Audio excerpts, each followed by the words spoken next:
Hey everyone, and welcome back to Loaf Sports, episode number 2. Whether you're a sports fan or you just stumbled across this while looking for a laugh, thanks for being here. We're officially back at it. I have not quit at this time. Made it to episode number 2. Hopefully make it to lots and lots more, Lord willing there. So let's start the journey today, today's episode in prayer. Father, we come to you and we just thank you for all that you do. We pray that you favor today's show and that you be glorified and honored in conversations and just everything. Father, we thank you most of all for your son, Jesus Christ, for him dying on the cross for our sins and arising 3 days later. We ask all these things in your name. Amen. All right, so we'll go ahead and get started with the show. And just so you know, we're just kind of recording this. If we mess up or whatever, we're gonna roll with it. And you might have picked up, I keep saying we. So today I have a special guest and she's looking at me right now. Today I have my wife on the show. Say hey. Hey, everybody. It's my wife, Chantel. She's going to join us today. And so funny thing with her, she is not much of a sports person. Don't know. Well, you don't. Well, yeah. I'll play anything, but I don't like to watch things usually. Exactly. So she's up for playing stuff. She just doesn't like to watch sports. So like, she's a beast out there on the pickleball. Her pregnant self, she still brings it out there on the pickleball court. Still going with the tournament. Yeah, with the with the league that we're doing. So. Yeah. So she's still rocking and rolling there. So, yes, that's exciting. Our friend told us in the last league, she's like, well, it's kind of unfair for the other team because technically if Chantel with the baby is playing and another person, it's technically 3-on-2. Right. So, yeah, so that's fun. But yeah, we're having fun with that. So, do you know why I have you on the show today?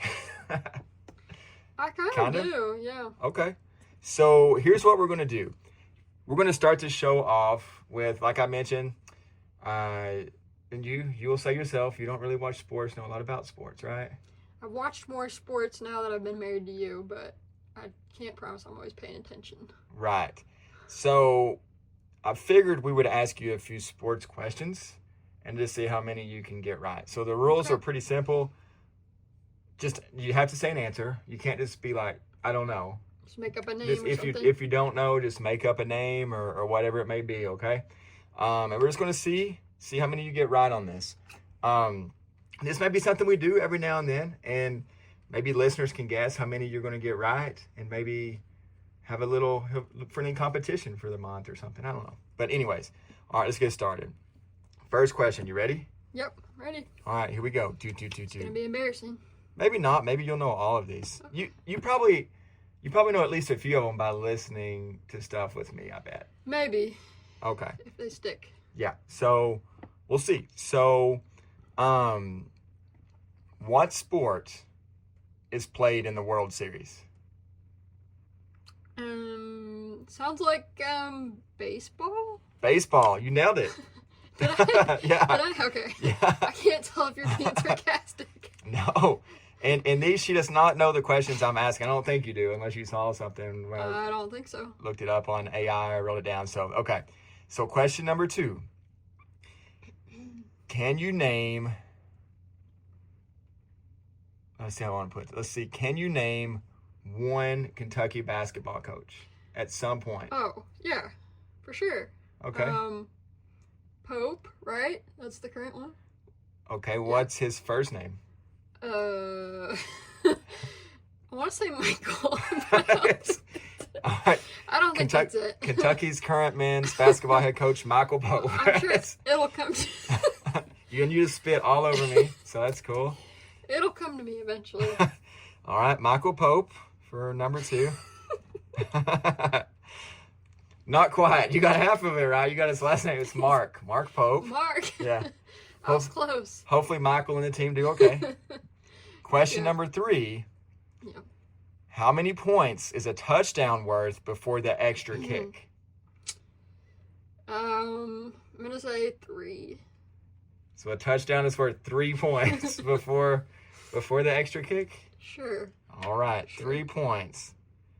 Touchdowns worth 3. Okay. Well, you're not even close on that one. Really? Okay. So a touchdown is worth 6 points. After the extra kick, an extra point makes it worth 7. Okay. Yeah, I feel like you watched some football. Football's not my strong suit. See, I figured you would know that one because I feel like you watched some football with me. Well, I stare at the screen. Okay, well, that's something. You know? At least you're there physically. All right, let's see. Here's a tough one. I don't know if you didn't know a touchdown, though, you're probably not going to know this one. How many points is a safety? I will tell you, I'll at least give you a hint. I'm talking about football. Okay, to be honest, I wouldn't have known what sport that was, so I'm definitely not going to know how many points. Okay. Take a wild guess. Maybe you'll get it right. Safety. How many points? That makes it sound like, I don't know. That makes it sound like they just caught the ball and they're safe now. Okay, so they're safe. I'm gonna guess that's what it is. So I'm gonna say 0. 0. So 0's a safe number? Yeah. I guess that makes sense, right? Like 0, like workplace is 0 incidents. That's safe, right? When they fall down and they caught the ball, they really only get the points, right, on the line that they went to. Once they cross go into the end zone, yes.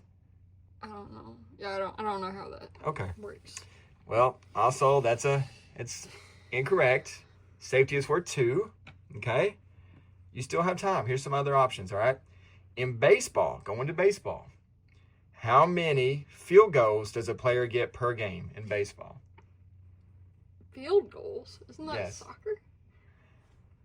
Okay, I was trying to trick you on that one, okay. And you caught it. So I'm going to give you as a right answer on that one. So technically field goals, it may be, here's the thing. I don't know much about soccer, so maybe it's in soccer, but definitely field goal is used in, goal. Right. But definitely field goal was used in football, and a field goal is also in basketball. Okay. Not the same, though. They're completely different things. In basketball, it's a shot when it's made or from different areas of the court. It's a field goal percentage or field goal. In football, it's extra 3 points. Or it's 3 points. You know, you can kick a field goal from somewhere on the field there. So, okay. All right. So last question. I tried to trick you. You caught me on that one. I like it. I figured I would get you there. Okay. In basketball, so would you say this is one of your stronger subjects? I mean, I did play elementary school basketball. Okay. Maybe 1 year of 6th grade, middle school. Okay. You know? Hey. But honestly, I've forgotten a lot of the rules by now. So. Maybe that qualifies you. Let's see. We'll see if you know it. In basketball, how many points is a half-court shot worth? How many points is a half-court shot worth? Do you get more points from that? I thought it would just be... for some reason, I wanted to say 3, but I'm going to go with 2. 2 points for a half-court shot. Sure. Well, I'm guessing I'm wrong, by the way. You're laughing. So. Well, how many points do you think a three-pointer is worth? You don't know how many points a three-pointer? I just thought that was where you shot from. I didn't realize. I guess I forgot that you get a certain number of points depending on where you shot. Okay, how many points is a three-pointer worth? Apparently 3. Yes. So do you know where you shoot a three-pointer from on the basketball court? Three-pointer, no. Okay. Because half court is farther back than a three-pointer. Okay, then. Oh, man. I don't know what I was doing in basketball then. Okay, so half court is also worth 3 points. I only made 2 shots. It was in the same day. Okay. Well, one was a free throw. So 1 point. So half court shots worth 3 points, just like a three-pointer. So yeah, I'm gonna have to give you an X for that one, a wrong one. So okay, well, the positive is that you got 2 right. Yeah. The negative is that you got the others wrong. So you should have asked me a Kentucky basketball player. I asked you the coach. You said Michael Pope. I was gonna be ready for that one. How are you gonna be ready for the player? Name a Kentucky basketball player. I was going to say, well, actually, I don't even know if he's there anymore, because didn't something happen where now they drew new people or something like that? Yeah, the season ended. So, so some of them went to the pros, ran out of eligibility, went to the transfer portal. So, yeah. Transfer portal, that's what it's called. Yes, and they are currently, and that's actually what I'm going to plan to talk about a little later in the show, So with that, let's hear it. Name a Kentucky basketball player. Okay, You I'm got going to this, say babe. Michael Chandler. And the reason I remember his name, I think, is because Chandler from Friends. Well, you also missed half of his name. Right? Who is Michael? I need to talk to you about this Michael person. Is his name not Michael? Who's this Michael that you bringing up? It's Colin. don't Colin know. Chandler. Oh, well. I don't know then. I just remember the one day that he's playing somebody named Bing on another team, and I thought that, I was like, Chandler Bing? Because that's the same person from Friends. Yeah. But that fair. wasn't his full name. So. No, but at least you at least you watched a little bit of it, I guess. Yeah. But Colin Chandler, which I'll give you a little bit of benefit of the doubt there, because a lot of times what we do is talk about their last names. I really thought it was Michael Chandler. It is not Michael Chandler. Audience, listeners, it is not Michael Chandler. Is there any Michael on that team? On the current team? Why am I thinking Michael? Michael on the current team. Well, most of them actually hit the transfer portal. I do not think there is a current Michael on the team. Listeners may correct me in the comments. I don't know if they're like, no, Tony, actually there is. But as far as I can think of right now, there's not. But transfer portal's still open, so maybe at some point they'll recruit somebody.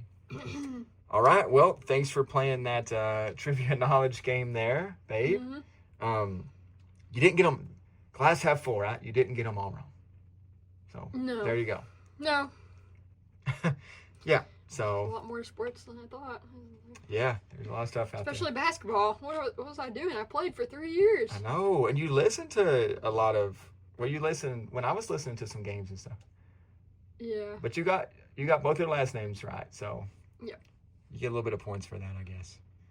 All right. Well, so with that, we're actually going to transition in, just like Chantel actually mentioned a little bit. I don't know if she realized she mentioned, but the transfer portal. So today's episode, actually going to talk about the Kentucky transfer portal. So what I did, I typed it into Google Gemini, so some AI stuff here, and I was like, hey, let's see some comparisons for what it looks like for a championship caliber team. And I know there's analytics and some stuff that goes way deeper than what I'm going to go into for sure, but this is kind of just a little fun segment here. So I kind of just searched in there and like trying to figure out, okay, well, what are the common traits among like the last 5 college basketball, men's college basketball championship teams, and see if there's some kind of similarities, differences that maybe stands out with those. And then from there, I compared Kentucky's current roster. I put that into Gemini to see, okay, well, where does Kentucky's current roster as it stands right now compare or line up with those previous national championship teams? And then what players, and that's kind of what I'll plan to discuss in some of the upcoming episodes. We'll plan to go one player at a time and say, okay, well, if this player were added to the current roster, where does that take Kentucky's ceiling, right? And are they on that level of national championship contender? I will tell you, spoiler alert, they are currently not on the national championship contender level. But you may be surprised. They're not as far away from it as you may think. So we'll break it down here a little bit. So let's see. So what I'll do first, I'll kind of go through the last 5 championship teams and go from there. While I have Chantel here, do you know any of the last 5 championship teams? For basketball? Yes. Was Michigan one of them? Yeah. Well, my dad likes Michigan. You so nailed I it. knew that. Yeah. Shout out to Chantel's dad, my father-in-law. Yeah. He's a big Michigan fan, so it was a nice basketball season for him because Michigan absolutely dominated. And speaking of which, their analytics, so they're the first on the list for 2026. 2025 was Florida. 2024 and 2023 national championships were UConn. 2022 national champions were UConn. 2022, Kansas. So what AI did, it broke it into essentially 3 different categories. So it broke these teams and it rated them on a scale of 1 to 10 for analytics. It rated them on a scale of 1 to 10 for size, and it rated them on a scale of 1 to 10 for age. And those are some of the things that I put in there as far as like, their common denominators or comparisons when it comes to those different areas, especially for size and age. So, my wife is making. I'm sorry. It's hard for me to sit. Yeah, it's okay. Pregnant. She's pregnant. It's fine. For a long period of time. You heading out, babe? That chair is really creaky. That's fine. You hanging out here, or you heading? I'll hang out, but okay. Okay, that's fine. So it broke those down. Okay, so analytics, size, age, and that's the 3 categories we're going to work with here. And again, I know numbers can be twisted and adjusted for all kinds of different things, but we're going to break it down with these. Okay, so Michigan, this year's national championship team, for analytics, they were a 10 out of 10 according to Gemini here. For size, they were also a 10 out of 10. For age, they were a 9 out of 10. Florida, 2025 national champions, they scored a 10 for analytics, scored a 10 for size, scored an 8 for age. UConn, analytics, they scored a 10. Size, they scored a 9.5. Age, they scored a 9 out of 10. The 2023 UConn team, analytics 9.5 out of 10. Size rating 8.5 out of 10. Age rating 7.5 out of 10. So a little bit younger than the other teams. Kansas in 2022, analytics 8.5 out of 10. Size 8 out of 10. Age 10 out of 10. So they were the older team there. So then I had AI kind of do a minimum floor to be on that national championship contender level. And it has the minimum floor for analytics as a 7.0, which is kind of weird because that's definitely well below the average for the other teams in that category, because the lowest analytics for one of the national championships teams was 8.5. So that's odd that the minimum is 7.0. But that's what it had in there. So, and obviously AI gets things wrong from time to time. No doubt about that. I've seen that plenty of times. So take it for what it is with that, right? Size. So the minimum floor for size is about an 8, and then the minimum floor for age is about a 6. So overall, right now Kentucky stands. So again, the minimum floor for analytics for the championship teams was a 7. Kentucky's current analytics rating is a 6. The minimum floor for championship teams for size was an 8. Kentucky's current is a 10. They're well above that mark. The minimum floor for age is 6. Kentucky's current is 8.5. So they're also well above that mark.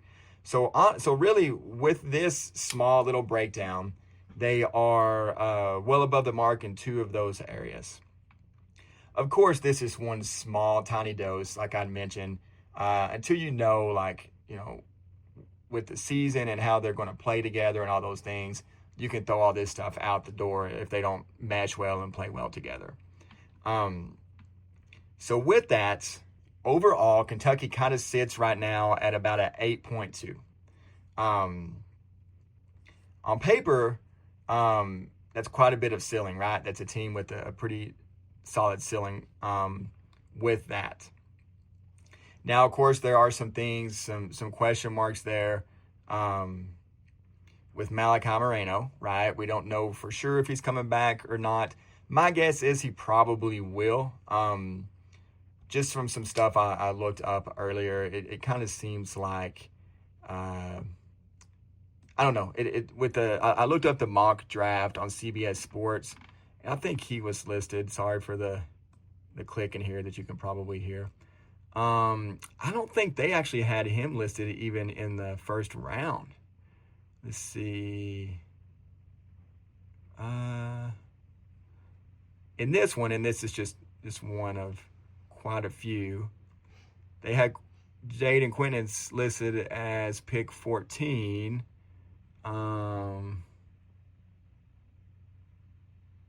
Let's see. Up to 22.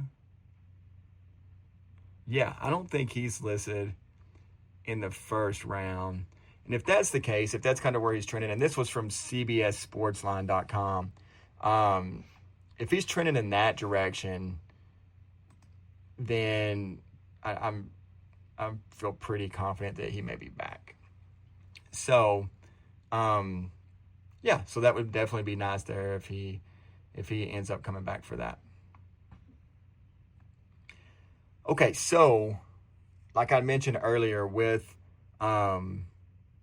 Kentucky and where they need to be and where they're currently at, their analytics could use a little bit of a boost. Okay, so they kind of need to be at that minimum to get that analytics up there around that 7 or better. Like I had mentioned, they're fine in the other two categories. So they're currently setting around a 6 for that. Now, with a few additions in the transfer portal, that could definitely change, right? And so with that, they need to increase a little bit in, as far as top 25 in offense and essentially top 45 or so in defense. So they're definitely setting, according to this, around the Sweet 16 level. So hopefully, Mark Pope, or as my wife would say, Michael Pope, is able to find a couple guys for those remaining scholarships to bring them in.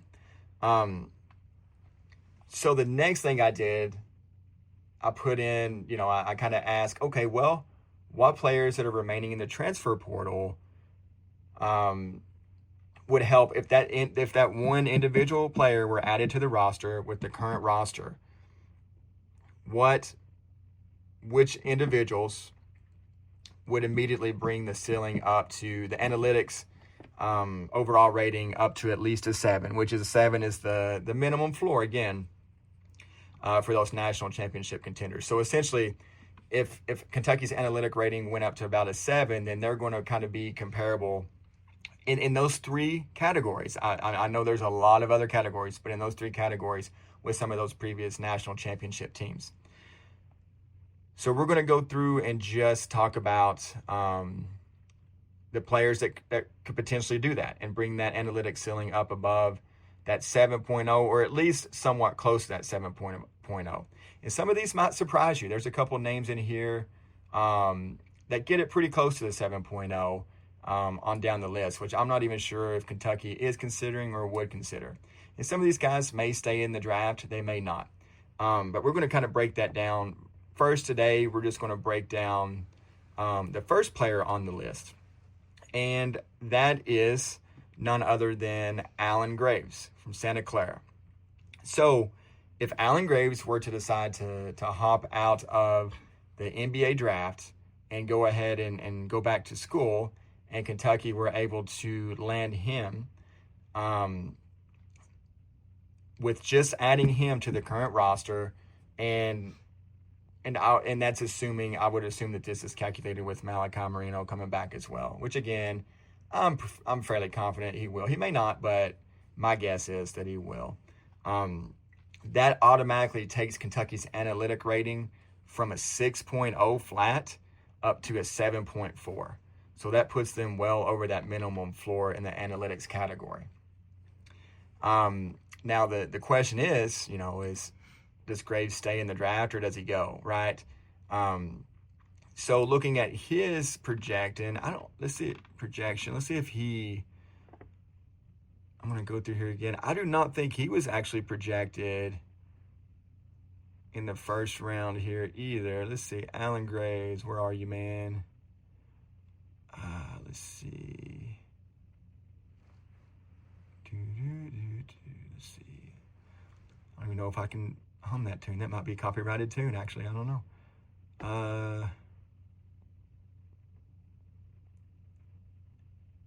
Alan Graves. I'm up to pick 20. Yeah, okay. So Alan Graves, they have him projected around pick number 28 in the NBA draft. So I don't know. I mean, that's pretty low. I mean, that's right there on that cusp of even having like a. And again, I'm looking at these projections from CBSSports.com. Okay, that's right on the cusp of whether he'll stay in that first round or not. And if you get out of that first round, then of course you may not even have a guaranteed contract. But even at pick number 28 in the first round, the money levels are pretty low. So I looked up here basketball at realgm.com. Hopefully this source is pretty credible. I don't know. I really haven't heard of it. So, yeah, we'll just assume for this. It seems like it's okay. So, you might want to fact check me there. So 28th, first year salary, it has roughly for an NBA player, $2,319,900. Second year, $2,436,300. Third year, $2,552,200. So, yeah, over the course of roughly 3 years, 3 years, he could potentially make 246, 7, maybe a little over 7 million. But again, that is if he hangs on right there towards the end of the first round, and then second if the deal works out, right? So the crazy part is, though, I bet if he comes back to college, an NIL deal is probably I'm assuming he's probably going to get somewhere in that probably low end. My guess is 4 million, but probably much higher than that. So he may be making what he's going to make in the NBA potentially, not even for sure, right? In 1 year of college basketball. So maybe there's a shot that he comes back. I don't know if he's super interested or what the team there at Kentucky, what the relationship is there with him as far as on the recruiting field goes, but he's one to consider. And really, I know there's been a lot about Momcilovic, but Alan Graves, according to this, kind of brings that ceiling up a little bit more than even Momcilovic does. So interesting to think about. But again, Graves is not the only one. Momcilovic's in there. There's another player that's in there, and then there's a couple others that are probably flying a little bit more under the radar that could potentially get them pretty close to that 7.0. Not quite there, but close. So anyways, that'll do it for today's second episode of Loaf Sports. Thank you all for joining us. And before I go, like I had mentioned before, we'll plan to do the verse of the month, okay? So I shared it yesterday in the intro. I'll share it again today, okay? So let's lock back into the things that, to the verse and the things that are truly important. Sports are fun, but they don't last, right? They don't last. They don't define us.